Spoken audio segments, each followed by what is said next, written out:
Welcome to Real Talk Wrestling. I'm your host, Josh. With me is, of course, Miami Clutch and RTW Chris. We took last week off because 4th of July weekend or 4th of July holiday. I think Chris was out of town. But we're back. We had a lot happen in the wrestling world. It was probably one of the greatest. We're probably in one of the greatest stretches of wrestling in the past 3 to 4 years, I would say. Yeah. I would assume. Yeah, So, I think that's a safe assumption. yeah, through both companies. I don't really watch TNA, but I'm sure they're crushing it over there. Of course, with the Mr. Joe Henry right there in the middle. Even NXT is hot right now. Wrestling is cool, and we're gonna kick it off right off the bat. We don't have much time. We have a lot. We have a lot to get to, but we don't have a lot of time. So let's start off with the WWE Clutch. You got the man right there in the middle. I want to kick it off with NXT. You said it was a banger show. Tell me why I should watch weekly. Tell Chris why he should watch weekly. I mean, I kind of mentioned it last time we were here. I think it's just a mix for it has everything a fan looks for. Like, if you want the grabs, you get the grabs. If you want the entertainment, you get the entertainment. If you want both, you can get both. You want the women's wrestling, they damn sure got the women's wrestling. So NXT has just been on fire, and they just had a show on the Heat Wave on last weekend, and they pretty much. I'm prepared to say they stole the weekend from the main roster, and it was really, really good. Did Ethan Page winning the title bug you in any way? I see a lot of people are upset that Trick lost so soon. And then Ethan Page just came over from, of course, AEW and just wins the title right away. Does that bug you? Because I was surprised that Ethan Page won. I'm really surprised. No, to me, it gives you taste of what old NXT was, because I remember when Bobby Roode came, it didn't take long for him to win the title. When I think Drew McIntyre, when he came back, it didn't take long. So I like that. You get a guy that wasn't booked properly over there, and then now he's here, and they're like, okay, we're gonna make this a guy, and it worked. I think I like the way it ended. It was a cool finish where Trick doesn't look completely weak. He was defending his title like crazy, and then at the end of the day, just bad luck. Guy fell on him. 1, 2, 3, new champion. Wow. Yeah. Chris, seeing all these NXT stars or WWE stars that were once on Wednesday nights.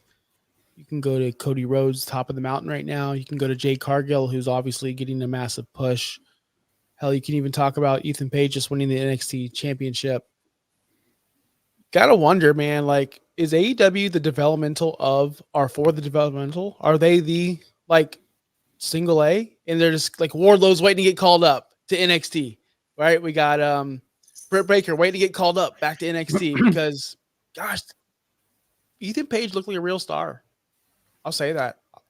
There's certain people that are just going to fit better in one company or the other. I would I would not say AEW is the minor leagues to NXT.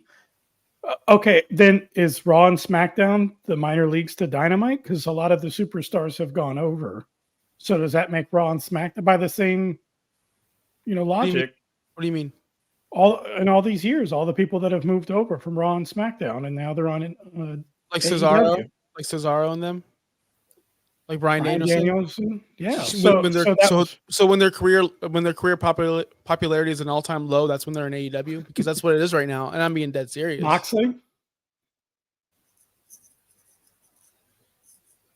Okay, yeah. So I have nothing to say about that. So I guess Raw and SmackDown is just the stepping stone to get this. No, they're not. It's just that's what I'm getting at, though.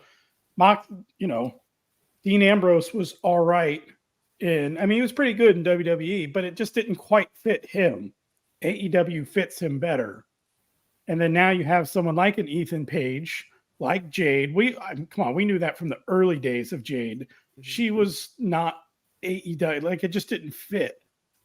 We've said the same several weeks on the show. Ricky Starks, I would not be surprised to see him go over. I would not be mad about him going over because I think he would fit over there better. It's just like if you're watching sports and someone's on one football team and then they go to another one, and all of a sudden they flourish. They fit the system a little better. So I'm always happy to see. I want to see everyone do good. I'm the ultimate baby face of the show, so I always like seeing people do good. If it means they're jumping ship to go to WWE, I'm good with it. I like watching good wrestling, and I like seeing everyone doing well. So I'm good with it. Well, yeah, that's what I was going to ask Clutch. Following up with you is, all these people are most likely jumping. Ricky Starks, Wardlow. There's maybe a few other that I can just name off the top of my head. Does it bother you, Clutch, that like these guys that you're watching, like the guy to the moon, that guy, right? Cameron Grimes. And all these guys, like they were there for so long and they just never got the opportunity. But then all of a sudden, oh, here comes Mr. Guy from the other company, and he's right to the top. We've seen it with Cody, we're seeing it with Jade, we're seeing it with Ethan Page now. Doesn't it bug you like some of the guys you want to see on NXT that you invest your time in, then all of a sudden they're just getting bypassed by these newcomers? Well, I don't think Cameron Grimes is a good example because I was never like the biggest fan. But I mean, if we're like, I'm a guy like whatever works, go for it. Like if it's a new guy, go into the top straight away, fine. Like for example, we talked about it. Ethan Page winning the title. That doesn't take away from how much I like Trick Williams. It doesn't really take away. I think guys coming from the outside and doing well, especially in NXT, like is a wake-up call for some of the people in NXT to step up their game, just be better. So like I'm not mad at it. I mean, especially when like I just want the right people to be in the right positions, and that's what's happening in my opinion. Yep. No, I agree. I'm not trying to be devil's advocate. I'm just asking the questions. I agree with 1,000% because why not give a guy like Ethan Page who's worked his ass off? You can tell he's lost a good 20, 25 pounds, put on a lot of muscle. Like he looks way different than what he looked like in AEW. You can tell he's worked hard to get where he's going. So it's not like he was a spot just given to him. Plus it's Ethan Page, right? Nobody knew. Like he wasn't Jade. He wasn't Cody. He was Ethan Page, working mostly on Dark over there or in a stable with Matt Hardy or had the story with Matt Hardy, which nobody cared about or knew about because it was on YouTube, not real TV.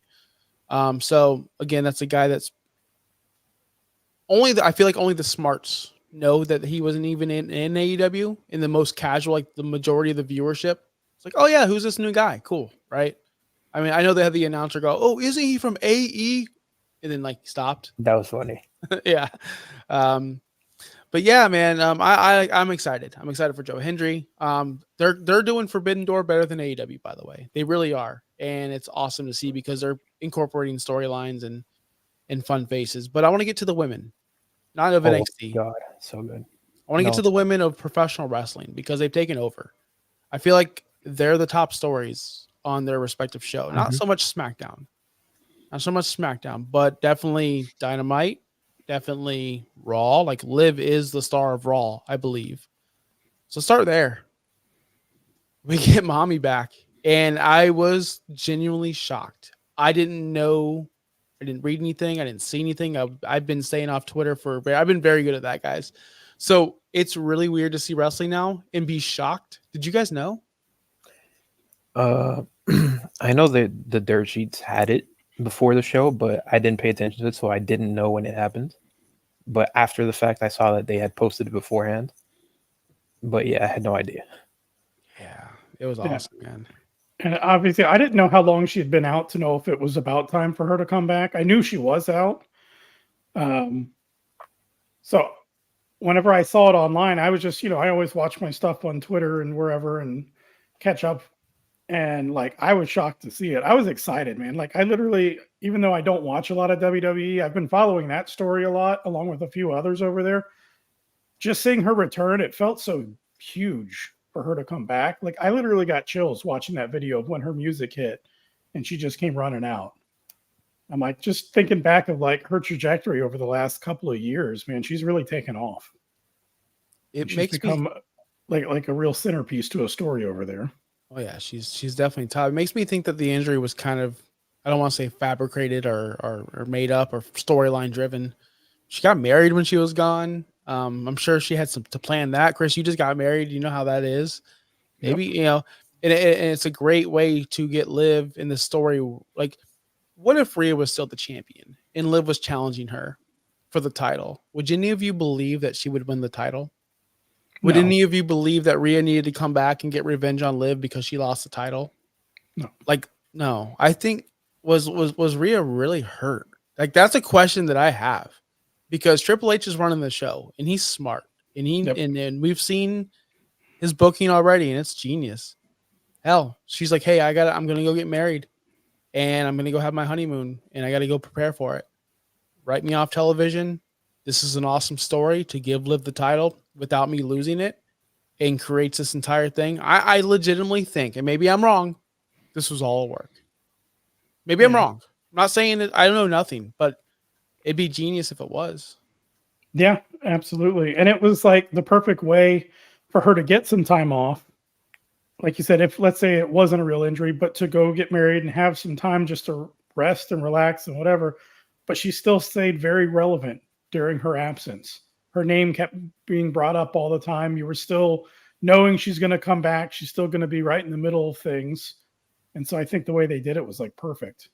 Yeah. Clutch, when you were watching and Liv and Dom were like a millimeter away from each other, do you think it was going to happen? Like, what were you thinking? In my mind, like, because okay, I saw like Dom was like for the first time actually going to fold, and like live on TV, and he was leaning in and everything. And in the back of my head, I was like, this would be the perfect moment for her to come back. And like a second later, her theme song hit, and it was great. Yep. I was watching and I'm thinking, man, like, what is, because Dom was gonna fold, and again, no idea. Rhea, I'm like, is Finn Balor gonna? Because my whole thing is I thought Finn Balor was with Liv, and this was all a ploy or yada yada yada to get to whatever. I thought Finn Balor and Liv were like gonna be the new couple or the new leaders of the Judgment Day going forward. So I didn't expect Rhea at all. I love Rhea's reaction. Do we think like Rhea can't win this title, right? Rhea does not come back and win right away. There's zero chance. Are we all thinking the same thing? I think Dom is gonna cost Rhea the match. Because Dom finally got a pinfall win over his dad because of Liv Morgan, and I think that carries a lot of weight for him because he's been obsessed with beating his dad, and he finally did. And I can see a world they face each when Rhea faces Liv at SummerSlam, and Dom deliberately costs her the match. Oh, so you think it's deliberate? You don't think it's going to look like an accident? No, I think it's going to be deliberate. How could he though? By putting hands on her, distracting the ref, slipping Liv a weapon. I guess there's many ways to do it. Who knows? But I just think it's going to happen. I don't know how, but yeah, I think that's where it's headed. Dom in a Shark Tank above the ring. I mean, we just need to rerun it and do the custody of Dominic ladder match. Yes, I was just about to say that. Rhea don't want him anymore. You can tell. You can tell right away. Rhea does not want to be around him right now. It was excellent. What's going on, Cap? I see you in the comments. We'll get the Chad Gable pretty soon. I promise you on that one. But I really do believe Rhea and Damian Priest are going to come out being the baby faces from Judgment Day, and we're going to get a recreation of Judgment Day like 3.0. Who's going to join it? Who's going to, be involved? Maybe it's the people we see now. But I'm excited. It's getting me hyped to watch Raw every single week. Carlito, Judgment Day, it works. It's cool. I didn't think it would, but it works. I love the innuendos of course. Oh, that was so good. The hard thing, you Yeah. got it. Yeah, of course. Like that was so good. And Chris doesn't watch the whole show, so he didn't get to catch it. But I didn't get that one. it's not in YouTube clips, but it's hard, Carlito. Yeah, because Priest was like, yeah, it's not that hard, and Carlito just like looks pretty hard to me. Yeah. So Carlito's been doing that since day one. Like every time, like he gets a text, oh, that's cool. Like Carlito. You're right, he works. And I didn't think it was gonna work out either. So good. And he was spot pretty for boring Carlito. as a babyface, and then this was like what it needed to happen. Yep, that's exactly what needed to happen. So that's the woman ruling over there, Liv and Rhea. Great story, great things happening over there. But we also have another tremendous story. And you know why it's so tremendous? Because we know Drew McIntyre, we're going to know Drew McIntyre is the heel, and we know CM Punk is the babyface. But just like the greatest heels of all time or bad guys or villains, they all have a good point of what they're doing or why they're doing it. And I don't see how anyone could look at this story from start to finish, to start to now, and tell me that Drew McIntyre is the bad guy.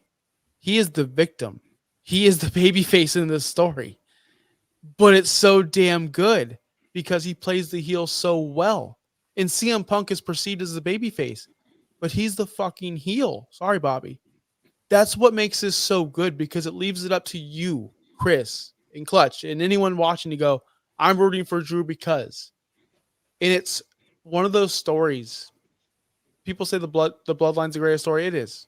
But right now, it's not close to what I'm seeing with CM Punk and Drew. And even Seth now getting involved. Now, Clutch, you saw this live. What were you thinking about this? About Seth? Yeah, about Seth, about the whole story. No, the story's been A1. Like it's gonna end up being like a really memorable feud. I can't wait for the match to finally happen and you get that video package beforehand. It's gonna be really good. Oh, yes.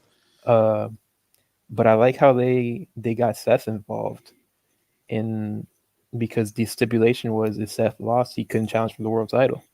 And Punk was going after Drew, but he cost Seth a shot at the championship. And that's going to tie it all back together for when eventually, I'm guessing they're going to wait until WrestleMania to do Seth versus Punk. Again, I mean, because they originally had it for last WrestleMania. So they're going to do the Drew thing, which is amazing. And then the seed's already planted. Seth has a reason to go after Punk again. Yes. And that was perfect. Now I see this feud between not Seth, Drew and Punk going through Bad Blood, which they announced is coming back, which we're all excited for. Everybody's excited for Bad Blood. I know, Chris, you're probably excited for Bad Blood. Yep. I believe it's going to be a blow off and a Hell in a Cell match between CM Punk and Drew McIntyre. And I do think we get color. I think we get brutality, and I think we get the old school, not the whole way like Taker and Mankind, not that way, but way better than any kind of Hell in a Cell we've seen recently. Yeah. Is that something you'd watch live, Chris? Yeah, just, I didn't even think about that, but with how intense that feud has been and how well they've been telling the story on that would be the perfect blow-off match for that feud, is to be in Hell in a Cell, because these two guys seem like they absolutely hate each other. And that's what I'm hoping, because like you said, in a lot of recent times, they just have the Hell in a Cell an event, and some years it just feels like we got to put somebody in there. Just throw 2 people in there or 3 people or whatever. This feels like a rivalry that's worthy of a Hell in a Cell match. So, yeah, that would be a great match. I would definitely watch that. Yeah, it seems like for the past decade, which Clutch knows I know, it'd be like, oh, Hell in a Cell's coming in October, and it's like the World Championship match for no reason, because they're feuding. There's no real hatred there. It's just a match. Yeah. So this is going to be something different, and I hope they treat it differently. And we see Triple H, man, he treats things special now, and I'm really excited for it. Now, are you upset, Clutch, that the World Championship's not involved, or it doesn't need it, right? It doesn't need it. It would, honestly, in this feud, because of like the personal aspect of it, the world title would be just a prop. You don't need the title. Prop. You got me going with prop. Did they waste Money in the Bank? No, they didn't. Thank you. I will die on that hill. I see people saying they did. I would look at it this way. Cody's not dropping the belt until he faces The Rock at some point. Gunther, presumably he's about to win the title. And he's not going to drop it right away. So it makes no sense for anybody to win Money in the Bank, because they're just going to fail to cash in anyways. Thank you. So thank you. Use it to progress 2 different stories. You're progressing Drew and Punk, and you're progressing Seth and Punk. Yeah. I'm glad you agree with that. I knew you would. And you just had a guy do Money in the Bank for so long with Priest. Mm-hmm. And now give the girls a shot. You have Tiffany. She can hold it for a while. Yeah. Tiffany versus Nia probably in the future, don't you think? I mean, they're setting it that way because Tiffany's like right now her friend, I guess, and it's just gonna set up for her winning the title eventually. Yeah. I feel like 2 weeks ago when we were talking about Money in the Bank, I think you called it then, if I remember correctly, Josh, that you said it was going to get cashed in the same night it was won. Yeah, because the same logic Clutch has said, because Yeah. there's no reason, there's no one in that match logically. Drew and maybe Chad Gable, but not in my opinion, not yet. Not yet. Yeah. There was no one else there that I'm like, oh yeah, that person could really do it. Like Andrade. What was he doing? He's a speed champion. Although he had some awesome spots. So Andrade was my favorite part of that match. Him and Carmelo had really good match. Yes. Andrade Andrade thought he was still in AEW. Like you can tell. He was doing some crazy things. But it was you know who thinks it was a waste of a cash in? Bobby. We went live. We went live after Money in the Bank right away, and we did an hour recap. And he thought it was a waste, and he was upset. He thought Jey Uso should have won. And I was like, for what? Because Jay's not winning no title. First off, Jay's never winning a world championship. Never. I'll die on that hill just like you. Jay's never going to win a world championship. Some people don't win. Roddy Piper never won one. Yeah, right? The timing is just bad too because it only makes sense for him to go back to the Bloodline story very soon. Yep. I mean, you're right about that because there's so many people on the top right now, and we can go through all the names, but if you go down the list of top stars, Roman, Cody, Jay falls in that around 8 to 10 range of stars. Maybe a little bit higher, you can argue, but I don't put him above a Gunther or anything like that. So for me, it's hard for him to say, yeah, he's going to be the world champion. That's hard. Hell, Kevin Owens is never going to win a world championship again, and I think he's a bigger star than Jey Uso. But that's just me, though. Yeah. So people think differently. Sami Zayn, for example, he hasn't won the title, and he's freaking great. Yeah. When people tell me Jey Uso has to win, I always say the same thing. Well, Roddy Piper didn't win, and he's a fucking legend. So, anything else on the CM Punk before we get to Chad Gables, the Mr. Chad Gables? No, for the CM Punk stuff, kind of covered it. Really good stuff. Yes, the best. More good stuff. The Wyatt Six. Love how they are slowly but surely showing their faces, being humanized, not this mythical creature. We haven't spoken, I believe, since the first time they debuted. And I think they've done a good job establishing who they are and what their mission is. Chris, I'm going to start with you. How have you been keeping up with the at least YouTube clips? None of it? I was going to say, you gotta bring me up to speed. It's something I haven't seen much on, surprisingly. Like there's so much other things going on, but give me a rundown. Give me an update. What's been I'll let going Clutch on do with it. him? I'll let Clutch do the rundown because I want to know if he thinks it's good or not. Okay, so yeah, so far they've been doing the Nikki Cross comes out, hands the VHS tapes to the announce table, and they show basically Bo Dallas interviews, right? And I think not the most recent one, but the one before that, it was basically showing you Uncle Howdy and Bo Dallas merging into one. And it was like really good stuff, defining the mission statement that he gathered forgotten souls and whatever. And then you get to this week where, again, talking about the mission statement, the forgotten souls, and then you just started seeing like blips of like their actual faces into the story. And that's cool because we kind of answered the question that we had, like when it first happened, are they going to wrestle in masks? Is it going to be something like that? But you're seeing everybody's face. And it got even cooler and it felt more realistic and less spooky when you got to the point where after Chad Gable was talking to Adam Pearce in the back, and then Adam Pearce goes to his office and Bo Dallas, plain street clothes, sitting right there waiting to talk to him. Door closes, we don't know what happens. And that's cool because maybe that's a sign that maybe the Wyatt Six are going to get in the ring soon. Because why else would you want to talk to the general manager? Yep. You saw Bo Dallas, real person, on a couch in street clothes, and I was really surprised by that. And I'm thinking this is awesome.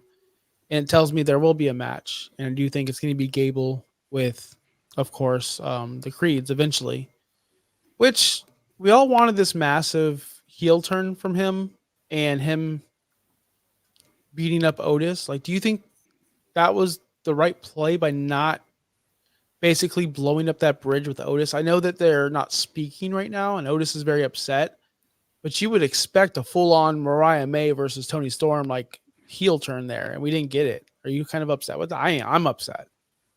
More so than Gable blowing up at Otis, I expected more of a blow up from Otis to Gable, and then them having something there.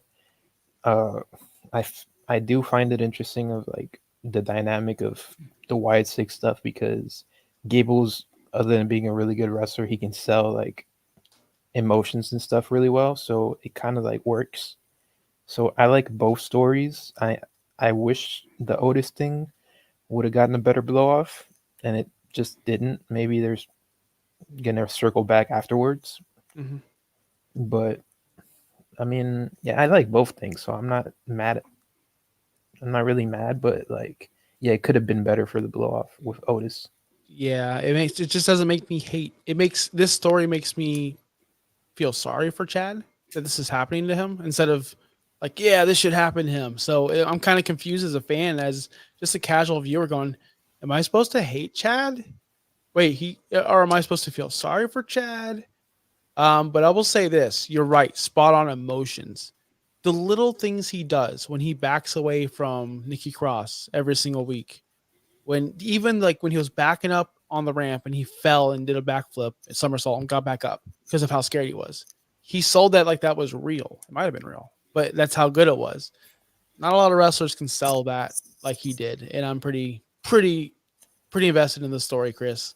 And I urge you to go check it out because it's stuff that you would like. I believe you would. I know you pretty well when it comes to wrestling, Chris, and I'm telling you, you're missing out by not watching Raw. Like, you were missing out. The full show. So, true story. I actually had full intentions of watching it this week, like for real watching it. But my days got thrown off because, like you said before the show, I was on vacation this past weekend. I went up to Savannah for the weekend, and I took Monday off. So when I was hanging around Monday, in my head, I thought it was Sunday. And I didn't realize until it was like 9:45. I'm like, oh, wait, no, today's Monday. Monday Night Raw was on, and I completely forgot about it. So I'm going to start watching it more for sure here soon, between that and probably a little NXT sprinkled in, because as we were talking about, it's all really good right now. So I'll get more invested and jump into this soon. Yep, for sure. Cap wanted to know, what's the Final Testament play? I'm not going to speak for Clutch, but I will say this. I do not care 1 second, 1 ounce about the Final Testament. I really don't. And I don't know anyone who does. Clutch, do you care at all? I think every show, especially a 3-hour show, needs a little break here and there, and that's my break. So no, I don't. I'll leave it at that. That's the Nia Jax break for me. All right. I do want to talk about Bloodline, but man, we've hit it up the mark. I want to get to AEW. Unless you want to add something real quick about the Bloodline or any other story you want to talk about, Clutch. Well, no, for the Bloodline right now, it's pretty simple right now. We're headed towards Cody and Solo at SummerSlam, and we assume that's eventually when we're finally going to hear that music hit again, and the crowd's going to go nuclear because they're building up to that, and it's been really good. Paul Heyman is a beast at what he does. I don't think we've had a show since then. Since the turn. Powerbomb. Yep. And he's like, yeah, I do not acknowledge you as my tribal chief. And he got the shit kicked out of him. Sorry, Bobby, but it was awesome. And like, he's a very good method actor because they said like he intentionally like didn't sleep so he could look like that, because he looked like he hadn't slept, shaved, or done anything for weeks. Mm-hmm. It was awesome.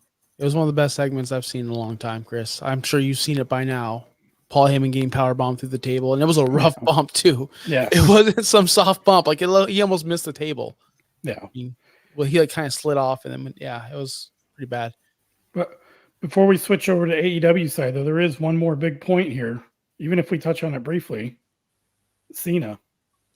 Oh yeah, we got it. We can't completely skip over that. You're right. Cena came out and announced his retirement at Money in the Bank. It was random. I didn't know he was there. Again, people said he was there. I didn't know, so it was a big surprise for me. Like, what's he doing here? And I thought, is he gonna do the same thing he did like in London? We need WrestleMania here, blah blah. You know how he always does that shit. Oh my God, Cena, shut up, right? But he says he's gonna retire, and this is gonna be it was really confusing as a fan. It's gonna be my last Royal Rumble, my last Elimination Chamber, my last WrestleMania. So I'm like, okay, he's retiring to WrestleMania. Cool. All right. Like, whatever. We only have a couple more months with him. That's cool. But then he said, I'll tell, we'll speak details at the press conference after the show, which I went live with Bobby. Didn't get to see it, but as he was saying it, we were reporting it, and looks like he's going to go up until December of 2025. So we have and he's going to work 40 to 50 dates. Yeah, he's doing a full calendar year. That's bananas. That's almost weekly. I mean, I wonder if those are live dates. I mean, 50 dates. It could be sprinkled in. Maybe he does a couple of big live events if they have an MSG one or something like that. Yeah, but that's still 50 dates, 40 to 50 dates. No, that's a lot for especially somebody like of his caliber. He's a movie star right now. He's a Hollywood actor. Yeah, he and just did coming back to do that many dates, it's wild. I'm wondering if he's gonna take some time off from doing movies for a little bit, just to say like, hey, I'm getting up there in age.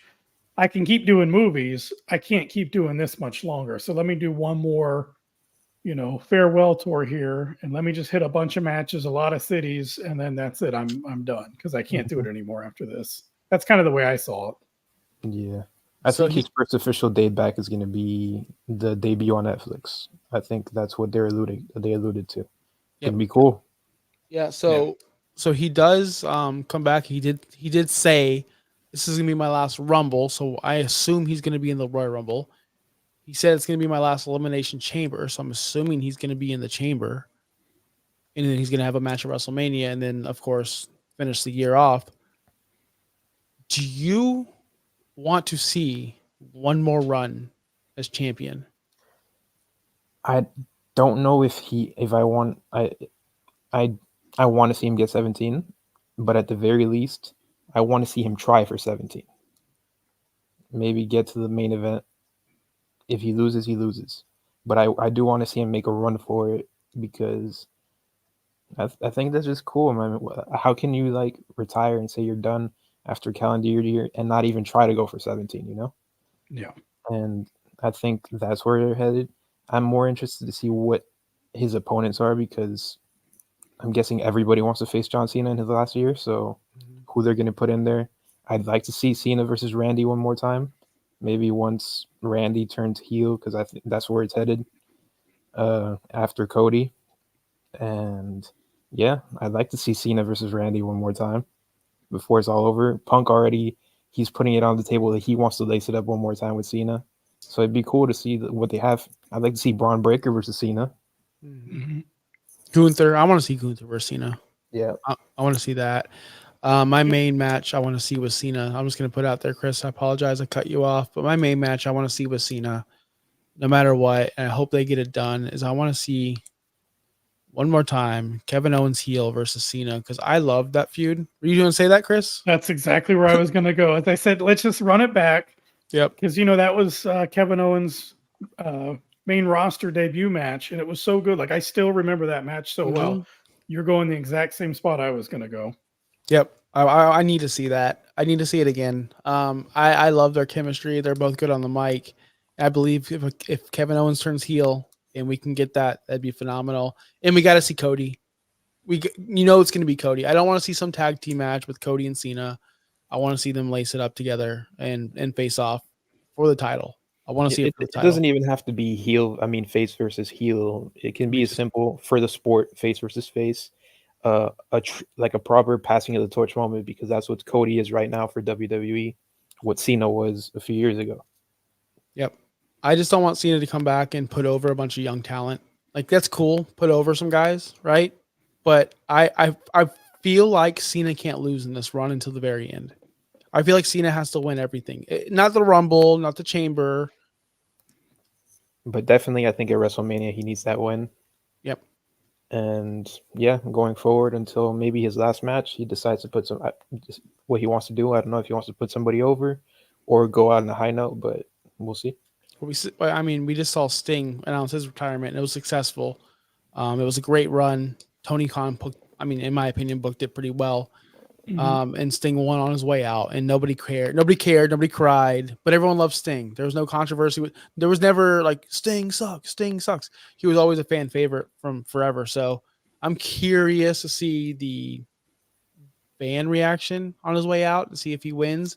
Oh, Cena's always going to win. The 3 moves of doom, whatever they call it, 5 moves of doom. Either way, I think it's pretty cool. I was talking to Bobby. The last thing, I hated Cena as a child or as a kid or younger person, as Chris probably would know. I hate everything that's popular.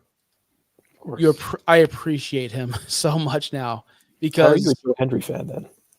Because I've changed. I'm old now. Okay. I like things that are popular now. I mean, I still hate some things, but as far as the general thing, I do like popular things, and I love Joe Hendry. So I believe he's going to be the next LA Knight. He's going to be the next big thing. I hope he gets signed by WWE when his TNA contract ends. Do yourself a favor and real quick watch the Joe Hendry, the return from this week, and just hear the crowd. Crazy stuff. I bet you it's bigger than any pop that AEW got, which we're going to focus on right now. AEW, those guys come out to crickets, no joke. I'm not even kidding. I just watched Will Ospreay come out and not confront, but hit a promo on MJF and cricket compared to Joe Hendry. But it's all good, man. They have less people. Well, did you see his Twitter post about that today? No. Oh, he already said it. He admitted to it. He's like, that was a really bad promo. He said he's got some stuff going on, whatever, and he admits it was an awful promo. It didn't make any sense. That's why there was crickets. I don't think it was on him either, though. The crowd just sucked for that. Yeah, but it is on him, and it's on Tony, because when you give someone a microphone as AEW, you're allowed to have that freedom, the creative control, as Sasha Banks or Mercedes called it. Did you guys know about that? Her interview with her saying she has creative control. No, yeah. I did not see that. Yeah, I've seen that. So I'll just break it down real quick. TMZ was interviewing her and asked her about creative control, and she was in character, answering the question. And someone asked her a question about wrestling, about Forbidden Door. She answered it in character, and she said something about creative control or control, whatever it was. And so another guy goes, no, for real, like, do you really have creative control? Then she got out of character, said, yeah, I pretty much do have creative control, but I work with Tony on a lot of things, and I kind of like that. And a lot of people got upset with it. And I am at this spot in my life where I think she doesn't understand what creative control really means. And she misunderstood the question. Yes, I have somewhat control of what I say and do out there, but she doesn't have the Hulk Hogan creative control, brother. She was just saying we have more creativity. That's what I think. Clutch, am I wrong here? Or do you think she has creative control? I think she has, take it for what it's worth, for whatever you interpret it to be, but I think she has as much creative control as CM Punk did when he was in AEW. Take it however you want to interpret that, but yeah. CM Punk still had to take losses. Remember that Jon Moxley loss in 2 seconds? That wasn't CM Punk's idea. That was Jon Moxley's idea. But still, like, he didn't get what he wanted every single time. Yeah. So, okay. So yeah, I think it's pretty accurate then. They have heavy influence, but not total control. Yep. So where was I going with? Oh, yeah. So Will Ospreay was his fault. It was his, because they probably just gave him a mic and said, hey, go cut a promo on MJF. Okay, bruv, got this. Right? Like, so, but the whole crowd was crickets that night. But there were some big moments. And it was probably one of the best Dynamites I've seen in a long, I've been saying it weekly now. They've been doing really well. But it's not bringing in the ratings. The ratings are still awful, and the crowds are still awful. Listen, I'd just like to point out, since Britt Baker came back, the ratings have gone up after the downfall from whenever Mercedes got there. Just wanted to point that out since you were speaking ratings. Yeah, maybe one day soon they'll get to 700. That's going to be when Mercedes leaves. They'll go back up again. Once Mercedes gets a viable opponent, then she'll know this Britt Baker stuff's pretty good. Again, more women ruling the world right here in the professional wrestling. We have Britt Baker and Mercedes. That right there is a huge focal point. But I'm going to go to the main one right off the bat. Mariah May, Toni Storm. I think this stole the headlines from the wrestling world for a couple days. Every time a woman gets blood, or color, they say, it can go either way. It can go, wow, that's disgusting. That's terrible. That's classless. We've heard that. Or, wow, that's awesome. That's something new. That's unique. We've only heard 2 good responses ever in my life, in my opinion. Britt Baker, when she had her infamous t-shirt. And then now this one. This one was on par with the Britt Baker situation with Thunder. This one was on par. It was the perfect ending to a Dynamite. It left you wanting to watch next week. It wasn't just some random match with Kyle Fletcher versus Samoa Joe. Like it was with 20 people running in at the end unnecessarily. Yes. Like this was one of the best endings he's put on in over a year. And it makes me want to go, okay, what's Toni going to do? Yeah. I'm really legit excited. hyped for next week. Like for next week and for the pay-per-view that's coming up. Yes. Like, and we haven't felt hyped in a long time. No, and I'm a big AEW fan and I haven't been hyped in a while. And I am now.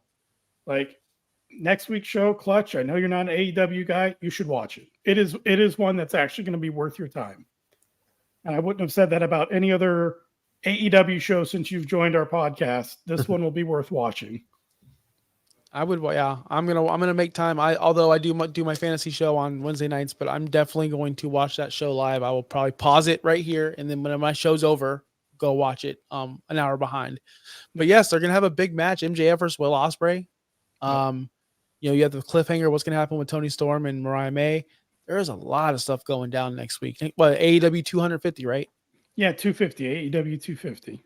Yes, they're putting on a pay-per-view level main event that would main event any pay-per-view on this world. I don't care where SummerSlam. I don't care what you say. MJF doesn't wrestle much. He's wrestling on television. Clutch, you got to watch that. Yeah. That's all I'm saying. But anyway, back to the women. And when you saw this, Clutch, were you like, oh man, that's dumb, or were you pretty hyped with this whole angle? For Blood, I never liked Blood in AEW because they tend to overdo it. But I will say that I like Blood in wrestling when it makes sense. And here it made sense and I liked it. And go figure. They finally did something to set you up for wanting to watch the following week. Who would have thought? What a formula. So I'm happy about that. I genuinely I'll always come on here and take digs at AEW, but they did that ending segment really, really well. I just can't believe it happened so fast. I can't believe what I could have seen maybe a little bit of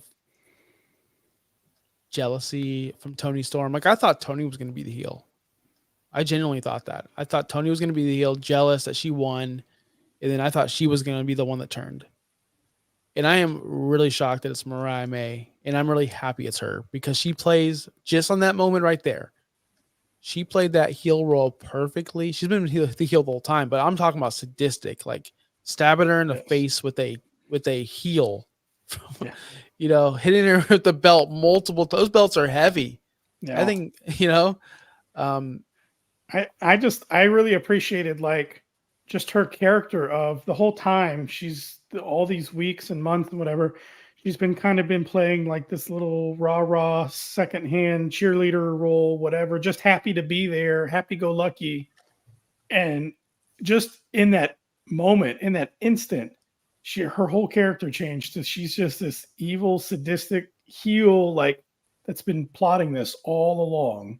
And when she looked like an ultimate baby face, you realize she went completely from one side to the other.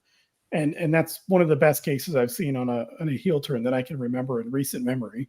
Yeah, I agree with you. It's one of the best heel turns I've seen all year, of course.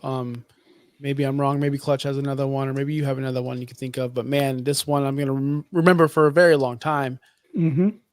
Even the stuff, AEW does a good job. I'll say this. AEW does a phenomenal job with their social medias after the show. Whether it be Daddy Magic cutting that emotional promo, whether it be Chris Jericho doing a little bit of the bubbly right after the show, even though I think that was on their show, but it was mainly a YouTube thing. It wasn't part of the show. They did it with Mariah May too. When she was walking backstage, she had blood all over her face. She's doing that. She was licking it. You don't see that on the main show, but that adds to the story of the people on social media. And I know like it's a very, very small crowd that watches that stuff, but they do a very good job on that. And I loved it. I loved it. Loved it, loved it, loved it. I just excuse me. I think the Toni Storm character was getting stale. I was out on her in the story. Didn't care about Toni Storm anymore.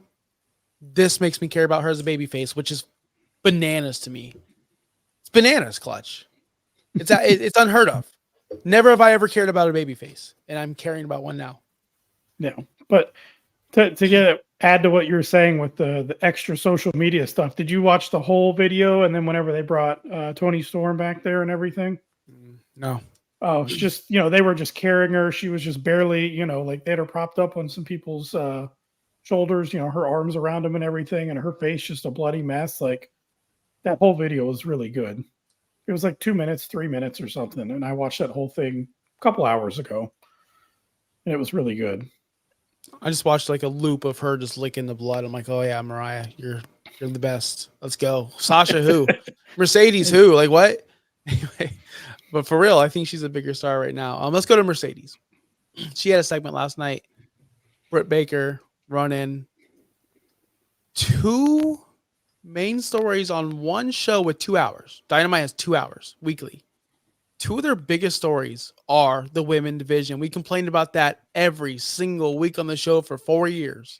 That it was the 9:30 to 9:45 spot every single week. Every week, It like didn't clockwork. miss. It did not miss. It was for 2 straight years. It was Jamie Hayter and Britt Baker versus Soraya in the Outcast in that spot for like From almost 2 9:30 to years. 9:45. Yep.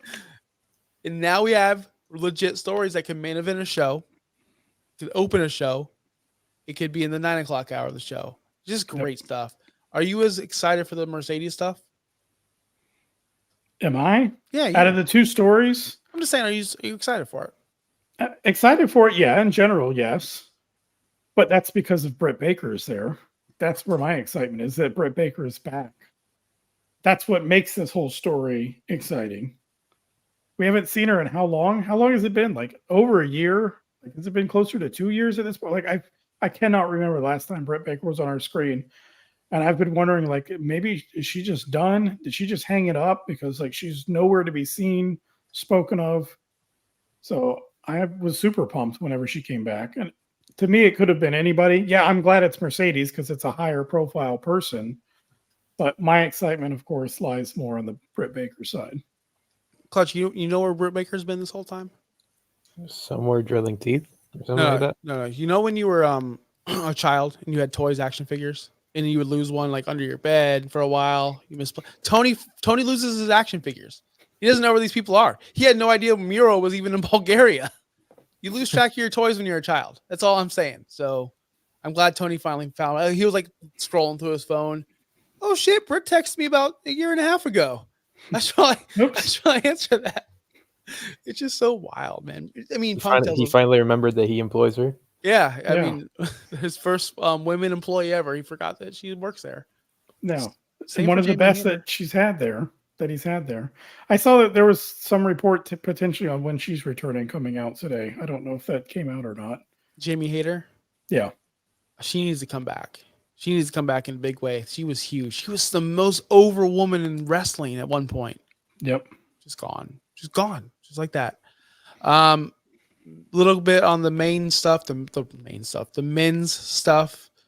We already said we have the Ospreay match. We have the MJF match. So, Chris, I want to ask you this, and Clutch, you can chime in too if you've been paying attention. We're getting Ospreay and MJF on Dynamite.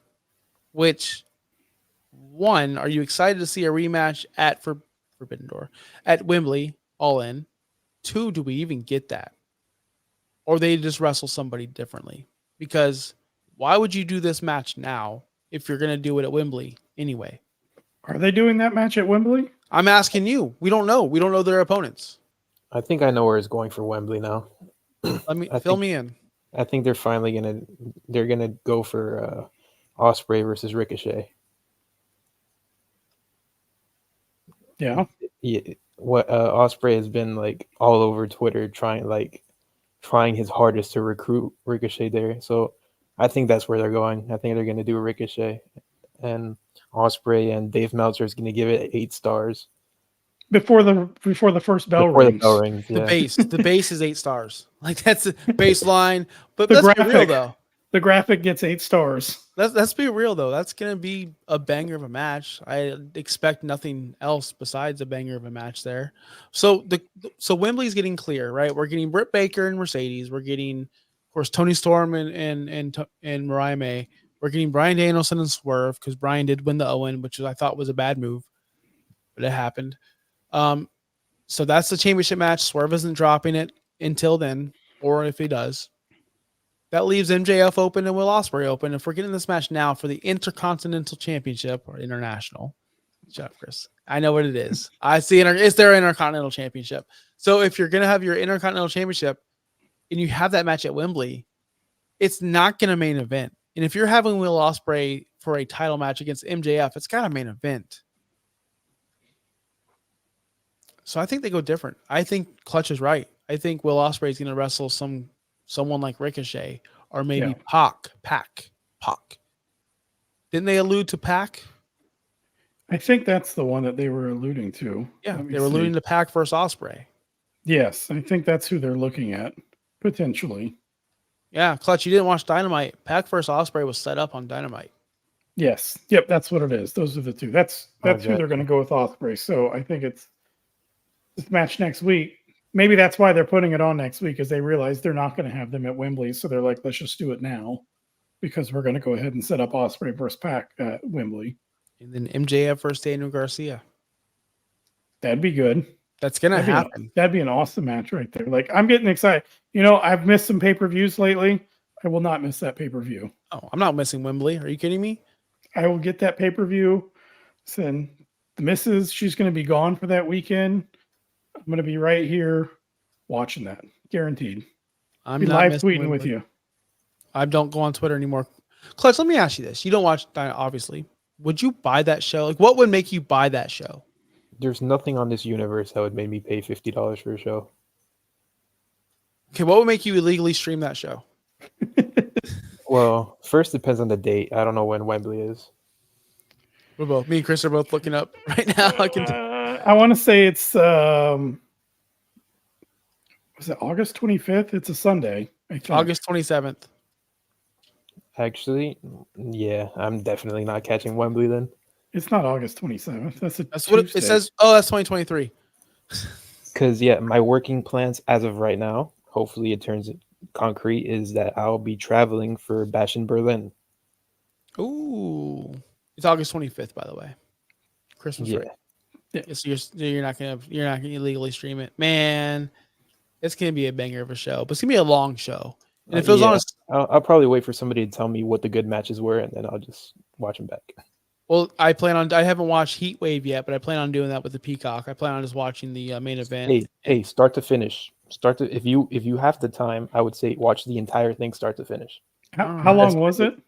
Best NXT show since Black and Gold Takeover. It's like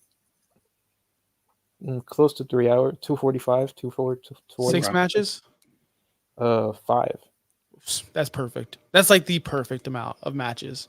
Yep. I gave Money in the Bank a C+ because I thought it was too long, and I think ladder matches suck. I'm over ladder matches, so this will be a good change up. I'm excited for that. Do I need to watch the stories or know the stories? Nah, if you just want to watch wrestling, like, which is weird to say for this version of NXT, but it's true, just watch it. You don't need any stories, and you'll be surprised with what the best match you think is going to be. You'll be surprised if it goes the way I think it's going to go when you watch it. You just referenced a minute ago Black and Gold NXT. Do you think Triple H is slowly pushing it back to that from what you've been seeing lately? I don't even know if it's a Triple H. I think more Shawn Michaels is just Shawn Michaels. Okay, well, but do you think they're pushing on the table? You think they're pushing it back in that direction though? Oh yeah. Match quality has gone up tremendously, but they're pushing that match quality back up while keeping the entertaining aspects of this current NXT, which is something I really like. Okay, good. That makes me want to watch it even more, though. Yes, and that women's division is about to get a whole lot freaking stronger. I know Julia's about to debut anytime now. Mhm. And your girl that you talked to me about for Forbidden Door, that Stephanie Becker, Yep. she just signed with WWE. And Oh, she did. Yep. She and did. apparently it's a very big deal because Shawn Michaels posted it on his like Twitter, which he never does, welcoming her to WWE. I see a lot of other promotions are upset about that. She was so good, and you could thank Mercedes. Mercedes has made that woman a lot of money. And you know what? I would say this: be glad that she's going to NXT first, because they will let her wrestle the way she wants to wrestle in NXT before eventually. I'm assuming her and Julia are going to go to the main roster, but You think Julia's huh? going to go to NXT? It's pretty much confirmed that she is. Okay. Dang. It's just getting them adapted to not even the WWE style, but to the American style of wrestling Mhm. and the American lifestyle. And based on reports, I think that's the reasoning, because I guess NXT, you're just in one place. You don't have to travel much, Yep. and you slowly get adapted. I think that's their plan. But hell, give me a women's division with Stephanie. I can never pronounce her last name. And Julia, Roxanne. It's gonna be a dope division for a while. Yeah, I'm telling you, women's wrestling. That's why it's the thumbnail of the show. It's it's the 2.0 is happening. We're seeing it. We're seeing the new stars, Mariah Mays, and we're seeing of course, Liv Morgans. We're seeing Rhea. She's part of that group as well. So it's pretty exciting. We lived through the 1.0, right, with the 4 horsewomen and everyone else in that class. Yep. This class looks even better. Yep. Hey, for WWE with NXT and Raw, like you said, we can't really talk about SmackDown right now. But for NXT and Raw, like, we're back into the conversation for them genuinely having like a, what's it called? A reason to run Evolution 2. Yes. Yeah, they could. They could with all that talent. It's unfortunate that SmackDown got the short end of the stick. They just have Bailey and Tiffy. I don't really. I mean, you could say Nia because she does. Obviously, she does good things. I'm not going to just downplay her. So she is a star of that show too.